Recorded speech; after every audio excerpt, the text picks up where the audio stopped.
ఇప్పుడు మనం మూసీ నది ఒడ్డున లేదా ముచ్చుకుంద నది ఒడ్డున ఉన్నాం. ఈ ముచ్చుకుంద నది యొక్క ప్రవాహాన్ని ఒక్కసారి చూడండి. ఇలా పర్యాటక దినోత్సవం కూడా. ఈ పర్యాటక దినోత్సవం రోజు మీ అందరికి కూడా మూసీ నది అంటే మురికి నీళ్ళు అంటారు, కానీ ఈరోజు స్వచ్ఛమైనటువంటి జలం ఇలా మూసీ నదిలో ప్రవహిస్తుంది. ఈ మూసీ నది వికారాబాద్ కొండల్లో నుంచి వస్తుంది.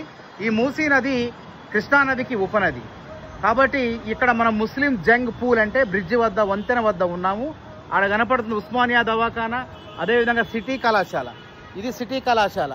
అక్కడ ఉన్నటువంటిది దూరంగా కనపడుతున్నటువంటిది అక్కడ అది ఉస్మానియా దవాఖానా. మధ్యలో ఈ యొక్క ఏ విధంగా ఉధృతంగా ప్రవహిస్తుందో ఒక్కసారి చూడండి. మూసీలో స్వచ్ఛమైనటువంటి నీళ్ళు ఈరోజు పారుతున్నాయి. కాబట్టి ప్రతి ఒక్కళ్ళు కూడా హైదరాబాద్లో ఉన్న వాళ్ళు ఈ యొక్క అవకాశాన్ని సద్వినియోగం చేసుకొని మూసీ యొక్క నది యొక్క అందాలను తిలకించవలసిందిగా మీ అందరినీ కోరుతున్నాను.